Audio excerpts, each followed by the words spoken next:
Hello, everyone, and welcome to another episode of Caregiving Gen X Style. I am Steve Mullen. And I'm Jennifer Mullen. You know, caregiving is hard, really hard. And the worst part, much like being a parent, is that there is no manual. Our guest for this episode has been a caregiver for some time, quite a long time actually, and has put together a list of 7 things she wishes she knew before she started. On this episode, we're going to talk all about them. But first, Jennifer, how's your mom?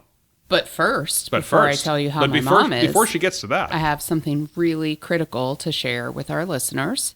So this episode we're recording this at a point where it's not going to come out for a couple of weeks. But if you are following us on our Caregiving Gen X Style Facebook page, then you see the picture that Steve posted today of the finished puzzle. It's finished.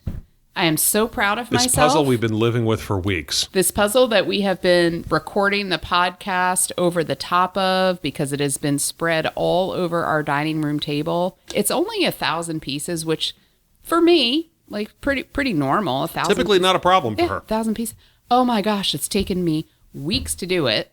Finally, Hannah, our lovely daughter, home last night with her roommate. They stay with us every couple of weeks because they have to get someplace early the following morning for their nursing clinicals. And her roommate was totally sucked into helping me finish the puzzle. So I'm very excited about that. I really didn't think you'd finish it up last night. Yeah. I was wrong. We did it. I was wrong. We were on a mission. Okay. So now that we have that how's your mom? Very important news out of the way, Mom is really actually doing great. It's funny. We'd had a conversation recently about, is Gagi still listening to the podcast every time it comes out? Because she's, she kind of gives us a review. For a little while there, I would get a review the next day. Every single time a podcast dropped, she was giving us a review. We really hadn't heard a review in a while.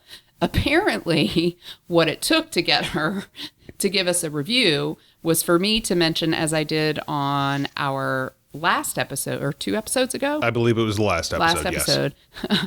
About staying with her. My brother and I were taking turns staying with her post-COVID, and a lot of snoring. I was listening to a lot of snoring. So apparently her review after that podcast was to text you, Steve, and say, yeah, but I don't snore. Meanwhile, there is indeed video evidence. And I offered to put a retraction out there saying Gagi says she doesn't snore. Yeah. She can say that all she wants. But I have video evidence. She did fess up. She said, yes, I know, I'm just joking. I snore. I would not do this, but man, I would love it if we could post it on the Facebook I thought about it. I thought about just the sound. People could but that hear would be it. Kind of rude. It would be rude. She probably wouldn't appreciate that very much. I would not do that to her. much. But most importantly, we are coming up on Gagi's 84th birthday. Yep. We are going to celebrate as a family in a few days, and I'm really looking forward to that. I know everybody is. We're going to have a lovely brunch. It's going to be fantastic, and we are going to celebrate all of the fantastic things about her. Yep. So, Steve, how's your mom? She's doing well, as usual. But, just yesterday as we're recording this, I went to visit her, and we've mentioned before Wind Down Wednesdays. Oh, yes. Yes. Seriously, I need to be there for You Wine do Down need to go Wednesday down there. as I look at my glass of wine. I'm in her apartment, and I said, well, do you want me to go get your mail for you? She said, well, why don't I come with you? I said, oh, okay, you want to just go for, a little stroll around the building? She said, well, no, it's Wind Down Wednesday, and so-and-so keeps telling me I need to come down. Her new BFF. Kind of her BFF. And I said, well, sure, let's go down. She said, well, you can have wine or you can have what? I said, I don't really drink wine, but that's fine. I'm more than happy to go down there. It's a little change of scenery, a little change of whatever. But we ended up sitting at this table in their little cafe bistro area, they call it. And it was me and 5 women, around 80 years old.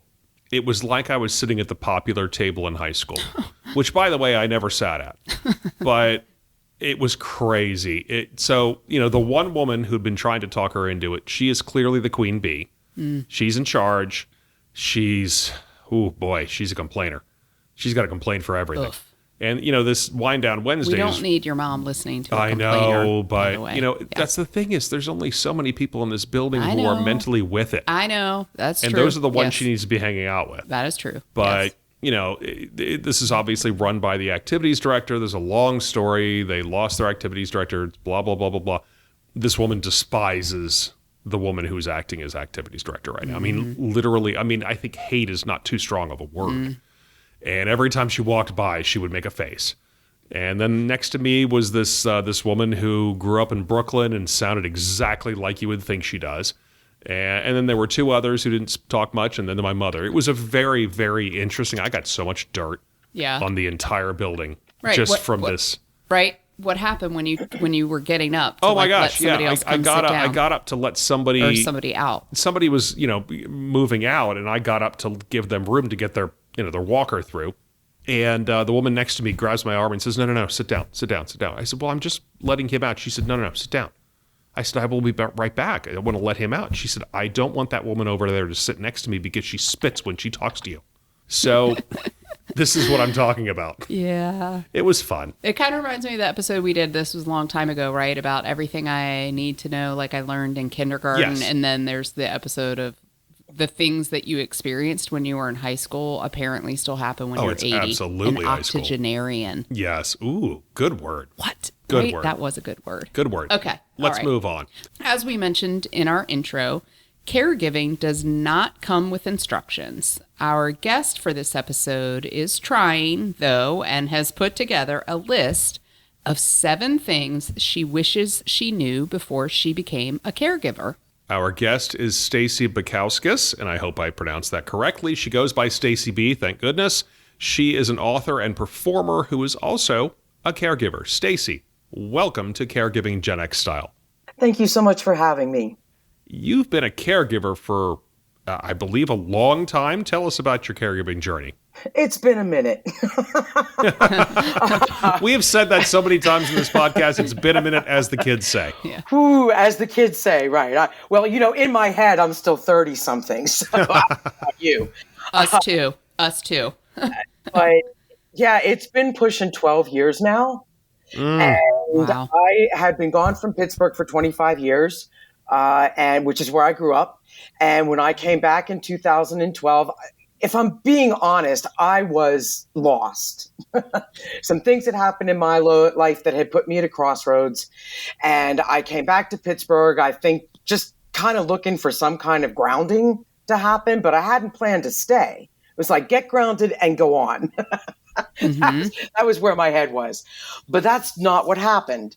My mom was not doing the best, and things started to devolve the longer I was here. And over the almost 12 years it's been, I have been with her through 3 major surgeries, an infection that almost killed her, multiple rehab stays, and all of the other things that come along with just aging. Right. And, so as a caregiver, you are chauffeur, tech support, quasi-therapist sometimes. Absolutely. Emotional support, lots of different things. And so that has, and it's that proverbial story of the frog that's in the pot of water and then someone turns the stove on. You don't even know that the water's getting ready to boil.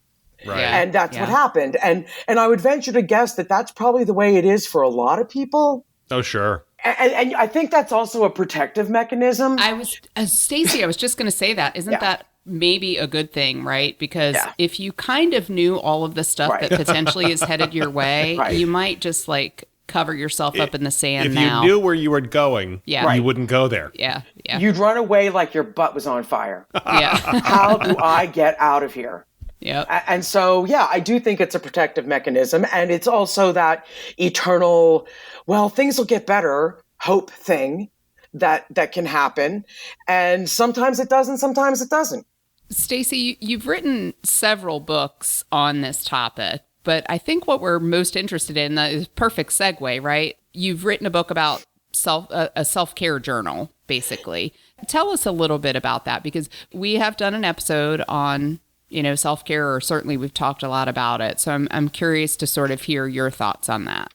Well, first of all, what I've learned through this is that self-care, and it's not new, but self-care is a whole lot more than bubble baths and pedicures and a box of Godivas, and self-care involves very difficult decisions sometimes and facing your own demons. Because we all have them. We all have things we're afraid of. We all have things that we don't want to admit are on the horizon. or that are on the end of the trajectory on which we find ourselves in any given moment. So I think defining self-care is important. And how this came about was I was talking to a therapist I was seeing for a while that I was just bored with my own journaling. I'm so tired of being Wendy Weiner in my journaling. But I did find it a good check-in. And she said, well, have you ever thought about just doing a quick check-in with yourself? And my neurodivergent perfectionist was like, game on. Let's see what I can create that will not only allow that, but provide more and be more valuable than just, hey, Stace, how you doing today? Mm-hmm. So I wrote the 10-minute self-care journal. Gosh, it's probably pushing 2 years ago now. And what has become very clear to me, particularly in these last couple of years in my caregiving journey, is that there needs to be one that is specifically for caregivers, because there are issues that we deal with and we face that are not part of just a regular self-care program. So I am working on it. The cover is up on my website. I'm hoping to have it out by June of this April, somewhere between the late spring and early summer of this year, because honestly, I thought I could pretty much just use the original book as a template. And I've realized I can't do that. You know, there are a lot of other things that need to be included in this.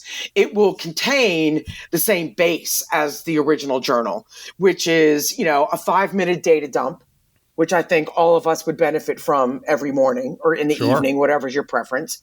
And then, you know, asking yourself where your energy level is on a scale of full to empty on a gas tank. Mm-hmm. Because women in particular, I think, get 4 hours of sleep and they're like, oh, my tank's full. No, that is not the case, because you started out on an 8. So if you got 4 hours of sleep, maybe you're up to a half. Right. And I think that is something that as caregivers and just as human beings, you know, we see the things on the calendar, we look at the to-do list, we want to check it off. And so we just push and push and push, and that will eventually lead to burnout, whether or not you like it. So gauging where your energy is every day is extremely important. And then checking in with yourself physically, mentally, emotionally, and spiritually. Where are you in those 4 areas? Because that's your whole life. You know, and then what do you need that particular day in those 4 areas? So that template will be there in the caregiving journal, but I will offer different words. I will address topics like guilt.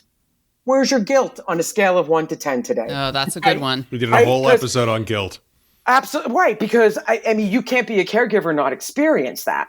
Mm-hmm. So, and then what do you do with that once you recognize it? You know, so those are some of the things that will be covered in the journal that's specifically for caregivers. Oh, I like that. I think it's a lot about being very mindful about where you are at any given point in time. And that's a really hard thing to do. That's a hard thing to do even if you're not in the middle of caring for a loved one, you know, whatever level, right? Whatever level that it is, whether it's light care or sort of heavy full-on care, whether it's been a short time or a long period of time. It's often very difficult to stop and just be mindful about what you're doing. And to your point, to have the self-care. And I love that you said that it's, you know, more than just about the bubble baths and, you know, sort of those. I do love a good bubble bath. I mean, I'm not right. Those are all great things. And sometimes you need those things, and they're the quick, maybe simple fixes. But I think, Stacy, to your point, I'd like to point out that that's probably a picture our listeners didn't want in their heads. Yeah. Which did you see how I just like glossed right she over really you did, saying but that? I wasn't going to let her. We're just going to keep on moving. I wasn't going to let her. Yeah. But Stacy, I love that your thought process on trying to provide something for people is really to stop and think beyond the, let me just go get a pedicure and have a break for an hour. Much more about attending to your mental health, spiritual health, all of those things in the middle of all of this. So, yeah, I really love that. Sometimes self-care is making a doctor's appointment you've been avoiding. Yeah. Sure. Because you don't want to know what they're going to say. Yes. No, you don't. That is true. So, Stacy, the reason we wanted to have you on the show is that you've come up with a list of 7 things you wished you knew about caregiving before you became a caregiver. You gave us that list in advance, and we're going to go through them. The first item: many of the choices you're faced with will feel hard. There's no doubt that that's true. Hard to disagree. What does it mean to you? Well, I think that For me, caregiving for a long time was a constant battle of I either give my mom what she needs or I give myself what I need. And that can feel really hard because sometimes they're in conflict. Sometimes I just need to stay in bed until 10:30 on a Saturday morning. Right. And not have a conversation or deal with the fact that there is something with the phone that's not working or a bill that is not, a company that's not letting you in and that you can't figure out your password. You know what I mean? Sometimes those things happen and they're in conflict. And so I think for me, the biggest takeaway from that is let them be hard. Because I find, and to your point about mindfulness, if you can find a way to be in the moment and accept what is, it changes everything. And then the hard isn't as hard, and the irritating isn't as irritating. But it's about finding a way, whatever that means for you. Billions of tools out there that you can find and use to do this. Everybody's got to find what works for them. But the hard gets softer when you're able to be in the moment. Yeah, it's interesting. So, some of what you're saying reminds me of something that we talked about on a recent episode, and that is what really constitutes an emergency. Right. Right? You're. Yep. Is it truly that Netflix isn't working at the moment? Is that an emergency? Is that really an emergency? And then those are the decisions that you might have to make. Yes, you want to handle that, certainly, for the person that you're caring for in some way, shape, or form, but also balancing that with, do you have to rush over and handle that right at that moment? Like, that's not a true emergency. I think it's important, definitely, for people to think those things through and to not feel guilty about it when you make some of those decisions. So the second thing on your list is there's rarely a right or wrong answer. Again, we 100% agree. What do you think is the best way to handle that fact? Well, I think that the best way and the most efficient way to describe this is to use something that the Swiss psychiatrist Carl Jung came up with.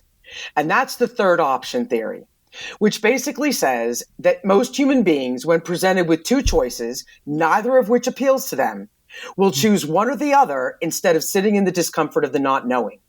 That's so true. Right? And if you can sit in the discomfort of the not knowing, that a third previously inconceivable option will appear. I have tested this theory multiple times in my life, and it works every time. If you can find the courage to sit in the discomfort of not knowing what you're going to choose. Oh my God, I can't do that. It's so hard for me. That is hard. It's really hard. But I'm telling you, it never fails. And I'll give you a quick example. My mom and I were at the gym today. We're sitting in the hot tub after both of us doing our respective physical therapy because I need a hip replacement. So that's fun. I told her I had an appointment with the surgeon on Monday.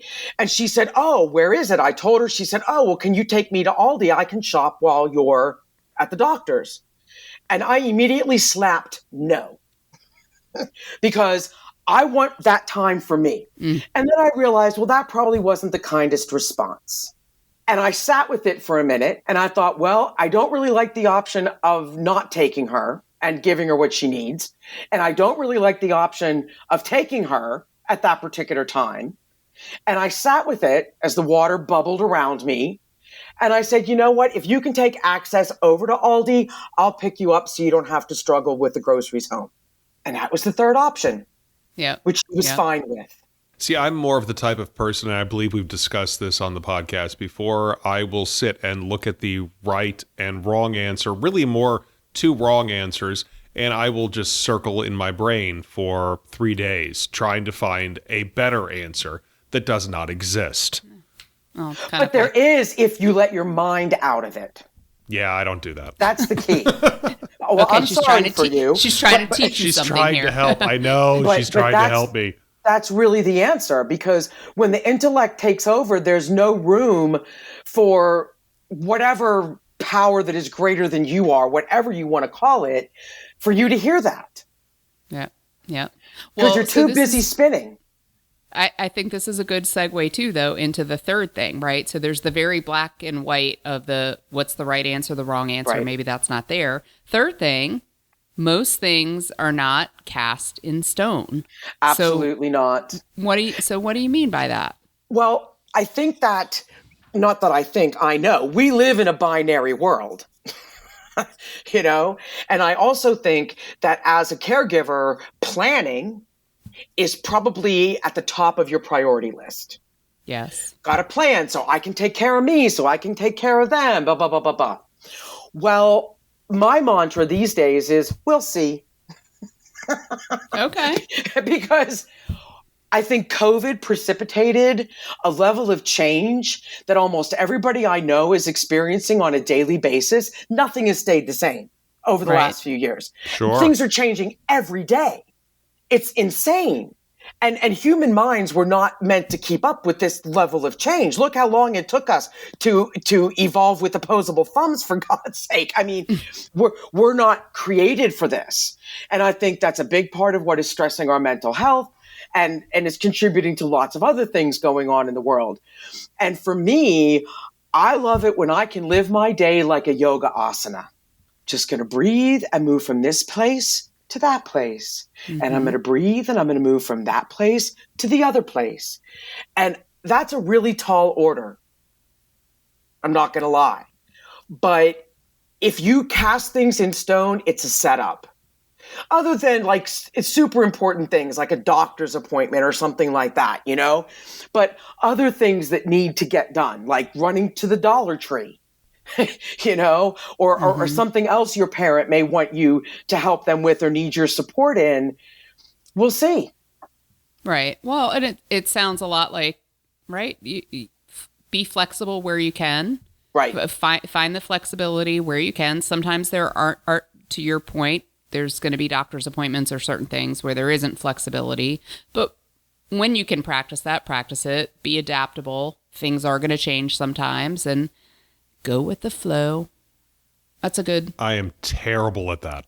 You are. I am. You definitely absolutely terrible at going with the flow. And we have two children. One is better at that than the other. Yes, that's one takes absolutely after true. you. One takes after me. It's true. Yeah, it's absolutely true. Yeah. Well, it's a practice, though. It's a practice. It is. Oh, it definitely is. It was my marriage to plans has been beaten out of me. I wish it hadn't been. I wish I'd have been able to voluntarily say, we'll see. This is what it's an outline. Yep. It's not, and there are going to be detours. That's just the way it is. And being so attached to the plan has caused me a lot of misery. Well, I was just going to say, right, as soon as you figure out that the plans they can't always unfold the way you might like them to, it brings you a lot more peace. That's for sure. A lot less stress. And I think that one good thing is that my mother is actually less flexible about things than I am. That is true. So I seem like the flexible one compared to her. Do you? I think so. Do you? Yes, I do. Okay. I think so. We're going to sideline that conversation We're for going to later. just put a pin in that. Yeah, we will. Okay. So the fourth thing on your list, quote, a lot of times the best thing to say is nothing. And we've actually talked about this before on the show, and we've tried to teach ourselves not to try to solve every problem and instead say, that sucks. Yeah. Is that what you're talking about? That is a part of what I'm talking about. What I have learned is that not every thought needs to be verbalized. Not every observation needs to be expressed. That my question is, I'm tapping my foot on the ice going, is that going to hold my weight? Because I did not know that when I first started. And I plunged into very cold water multiple times. And that does not lead to anything good. It didn't for me anyway. I don't need to, and also to bring in what you're saying, you don't need to solve every problem. I think a lot of times for human beings it's obvious you guys are intelligent. So if you're a smart human being, part of your identity is sewn up in your ability to figure things out. That's just the truth. So when someone has a problem and you know how to solve it, the question is, what's driving me to solve it? Is it because I don't want to be aggravated? by it? Is it because I need to prove my worth? What is it? And it's different in every situation. But I think that's a super important question to ask yourself. Why do I feel the need to fix this? I agree, right? Yes. Like, what ultimately are you going to gain from it? Right. And sometimes the thought process is, it might take you to a spot where you say, yep, I'm definitely, we're all going to gain from problem solving here, trying to figure this one out. Other times it's going to take you to a place where you realize there's just no point in saying something or trying to fix something. I think the key is trying to train your brain to process all of that very quickly so that you can handle it the right way on the spot. So you can keep your mouth under control. Right, because I don't always keep I don't. Mom, Gagi, I know you're probably listening. We know you're listening because, yeah, snoring. You don't snore, apparently. I should stop myself sometimes from saying certain things. And it's not out of anything other than just, right, it comes out fast and you want to help, or you want to point something out, maybe that they've said that's slightly incorrect or whatever. And then, what's the point? I find that I kick myself a lot of times after the fact. So I'm going to take this moment right now to apologize to my mom for all the times that I do that. And I don't mean to do that. It just happens. Well, I have several mantras, and one of them is, to what end? Right. Yep. Absolutely. Perfect. To what end? Yes. And that has saved me a lot, because no one likes to apologize, and then I say something or I act in a way that I feel the need to apologize for, and I'm not happy about that. I don't like apologizing for behaving in a way that is not aligned with who I know myself to be. Yes. And so that question of to what end has also saved me a lot. I definitely need to file that away and remember. Steve, you're much better about this. So Steve sometimes will come home and tell me about certain interactions that he's had with his mom. And my immediate reaction is like, oh, did you say anything about, like, did you correct that? Did you say this? Did you do that? Whatever. And my standard answer is, what's the point? Exactly. What's the point? You are so much better. I'm like a Zen master over here or something. Okay. Yikes. Let's not take go it that too far, but okay, I'm just taking saying, it too far. You are better about that than I am. Okay. Moving on to the next thing, Staci, and that is, quote, bearing witness is a beast. That is definitely very true, but can you explain that a little bit more? Well, I think this is someplace where self-care is absolutely integral when you're a caregiver. Because you cannot repeatedly see somebody you care about suffer without it having an impact on you. And whether they're in the hospital, dealing with a surgery, whether they are upset because one of your siblings did something or said something or whatever the case might be, whether a friend might have snubbed them, whatever the case might be, all the way up to dealing with a serious medical condition like Parkinson's, Alzheimer's, dementia, at that level, cancer. It's really hard. And I think most of us, our initial reaction is to gird our loins so that it doesn't have an impact on us. Yes. But just because you're not acknowledging it in that moment does not mean that it's not affecting your body, your nervous system, and your subconscious. Because trust me, it is. Absolutely. And the sooner you can address that, the more vulnerable you're willing to be with yourself. And I'm not saying, you have to get on a stage and cry it out for an audience, but it's really important to acknowledge, and it might not be able to happen in the moment. I had something happen the other day. I saw an old comment from an old Facebook post, and, sometimes the memories on Facebook, I'm like, yeah, thanks a lot, Facebook. really didn't need to see that. But I saw something, and in the moment, I kind of felt like I'd been cut a little bit. But it was one of those things where I was like, oh, yeah, whatever. And then I just moved on. And then the next day, the grief was there for real. It just took that length of time, because it was a comment from somebody I no longer speak with. So it took a minute to catch up, and that can happen, when you bear witness to something. But the important part is to create an intention to deal with the sadness and the grief and whatever else you might be feeling as close to the moment it occurs as possible. I think just as important, so what this reminded me of, and this may not be exactly what you were thinking when you came up with this particular point, was that as caregivers, a lot of times our loved ones don't really know what's going on, but we know what's going on and we're watching the whole thing happen. Right. So, I guess an example for me, at least, my father, we've talked about it many, many times. He passed away in 2001, brain cancer, fought it for 2 years. I watched the whole thing happen. And then, he passed away, and God bless my mother. She immediately started having to take care of her mother who had Alzheimer's. So I watched that all happen. Wow. And, pretty much one after another. And I don't know how my mother made it through. I really don't. But so that's what I'm talking about, is we as the caregivers, we see everything that's happening and we're bearing witness to everything that's happening. And a lot of times our loved ones that we're taking care of, they're just kind of along for the ride and it happens, but we remember it. Although I'm gonna offer the not opposing, that sounds like confrontational. That's not what I mean. But the other thing that's difficult is, so Steve, both of our moms, and Staci, it sounds like maybe your mom too, right? They're pretty mentally with it.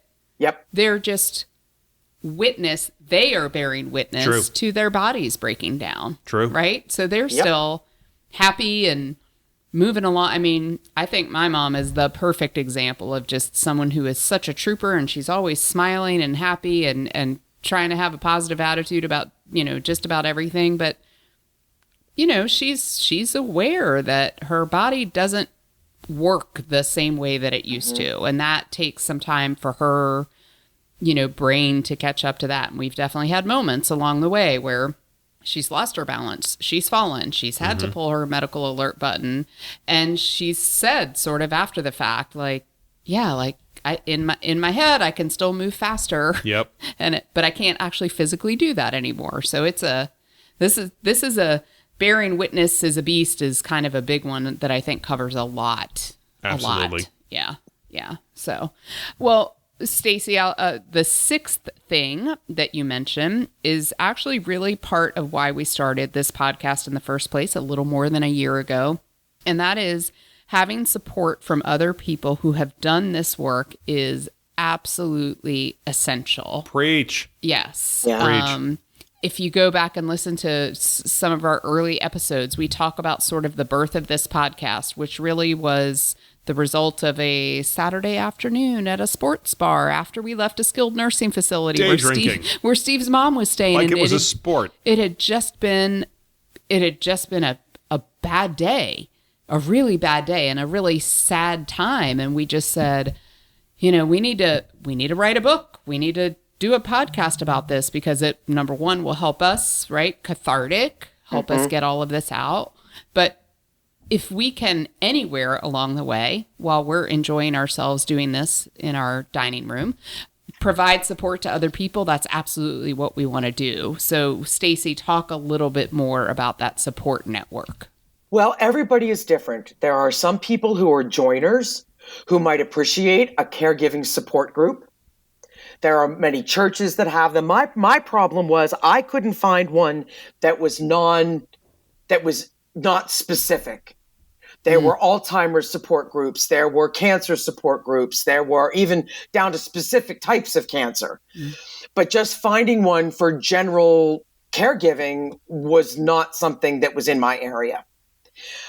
And I'm not a joiner. So that gives you an idea of how lonely and desperate and alone I felt in this, that I was actually even looking into that. Mm-hmm. So, but there are other people where they feel the support and the connection from being in a group of people because of that commonality. I would say friends who have done this job. My best friend took care of two mothers. First her adoptive mother and then her biological mother. Both of whom have passed on. Wow. And so we have a shorthand because I don't have to explain anything to her. You're right. She gets it without me having to tell her why I'm upset. or anything else. And I joke that, without her, I'd be wearing orange because there have been moments, friends, where that seemed like a reasonable option. And, you need someone to talk you off the ledge when it happens. And it can't just be one person, because that's too much of a burden to place on one other human being. So whatever you need to do. And I think a lot of people, especially those of us that are of the type A perfectionist personality types, I got this. I'm good. It's not that bad, but yes, it is. Right. It is. Right. Well, that leads us right to the next thing, actually. You're never going to be perfect at this. Nope. And like you said, this is aimed at the perfectionists, the type A personalities, basically Jennifer. Okay. Jennifer knows all about that. I own it. You own that? I do. Good. Yes. Because we've been married a long time. Yes. Long time. I know type A right across the table from me. Yep. I'm going to push back on that just a little bit, because while it is absolutely guaranteed that perfectionist and type A personalities are going to be continually evaluating whether or not they made the right choice. Did I do the right thing? How could I have done this differently? How can I do it another way if it happens again? Absolutely agree with all of that. What I will say about it, though, is I think that anybody who is taking care of a parent wants to make sure they're doing the best that they can. Absolutely. Sure. And that can play into that. I could have done better. It wasn't enough. And, that may be true a small percentage of the time. But so what? You're a human being. Nobody's perfect. No one's going to get it right every single time. And I think that it's really important to give yourself the space and grace not to be perfect, but to know you're doing the best you can in any given moment. And, my physical therapist said something to me the other day, which really hit me. She said, one of her mentors said to her, if you wake up on a day and all you can give the world is 40%, and you give that 40%, you've given 100%. Mm-hmm. Love that. And, that's a new thing to integrate on my caregiving journey. She was talking about it in the context of, well, let me do 3 times the amount of sets she told me to do for my hip exercises. But it applies to this, I think. Yeah, I agree with that. 100%. 100%. 100%. I totally agree with that. Staci B, thanks so much for being on the show with us today. This has been fun. This has been really interesting. Tell us again how people can find you and how they can look into purchasing current books, future books, etc. Well, I'm happy to do that. I will also say that my purpose in talking about this is so that we can come together and collaborate, so that we can care for the people we love without killing ourselves in the process. Mm. And that is my main reason for doing this. So I am happy to share my website. It's stacib.com, STACIB.com. You can find out more. I'm actually doing a presentation that'll go into a little more depth on this subject. And Virtual Senior Academy will allow people to attend it online. So all of that info can be found on my website, along with the Amazon link to the journal that already exists, and a way to get notified when the caregiving journal comes out later this year. Okay. That sounds great. Thanks for being on the show. We really appreciate it. And thanks so much to everyone for listening. If you want to get in touch with us, as always, we have several ways to do it. caregivinggenxstyle@gmail.com. That's the email. You can send us a text or leave us a voicemail. We love voicemails.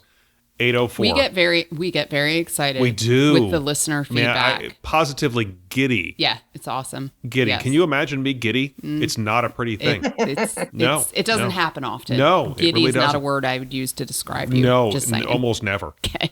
804-723-1221 is the number. And you can find us on Twitter. That's the only name we're going to call it. Our handle is @GenXCaregiving. We're also on Facebook. Just search for the name of the show. That's really where we post the most, because as Gen Xers, that's just what we do. Yeah, and you can see the puzzle. And you can check out the puzzle. the completed puzzle. If you haven't looked, go look. Thanks again to everybody for listening. We hope to hear from you soon. Have a great day. Good night, everyone.